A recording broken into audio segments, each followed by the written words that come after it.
So many of my followers have asked me about the healing after cheating, what happens. And so I decided I would make a short video just to kind of help guide you.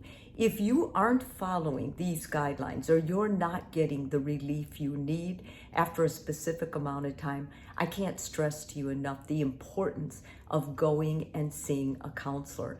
A counselor is going to help you expedite through the stages of grief, but not only that, they're going to help you achieve the depth you need and the thoughts, what has to change in your thoughts for you to move forward. Sometimes that's really hard to do on our own. So the first question, what does cheating do to you mentally? The most important thing you can expect mentally is that you're going to be confused. Your self-esteem is going to be low. You're not going to trust yourself. Your self-worth is very shaken.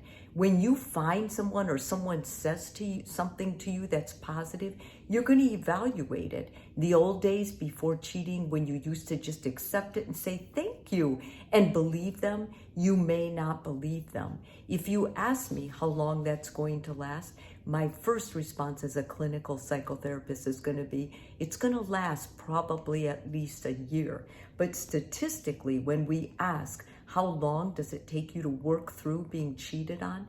It actually takes up to 2 years to work through the process fully. That's why I usually advise people who have been in a breakup or with someone they love and there has been infidelity, they were cheated on, for them not to get involved in another relationship for at least a year. But if you want to be ultra safe, you want to extend that to 2 years. The reason is because there's going to be a couple of patterns that you're stuck in, you're habitually thinking in after cheating. And you're going to find someone who aligns with the characters your ex had. And many times you're blinded to what you should look for. You try to do the opposite thing. Well, I'm going to just do the opposite.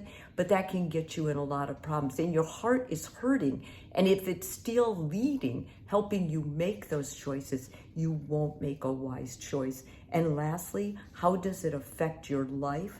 I think it affects your life in many ways. You'll doubt yourself more. You're going to doubt other people's intentions a lot more. And there'll be less of a way for you to really talk to people about what's going on and be deep about it because you're wounded and you're vulnerable. And so that wall is going to start constructing.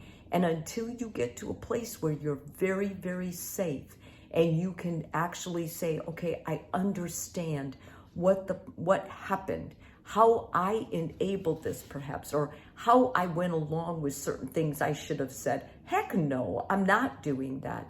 Then when you get to that point, you'll start taking that wall apart. And once again, it usually happens within a year, but just to be safe, give yourself 2 years to heal fully from cheating.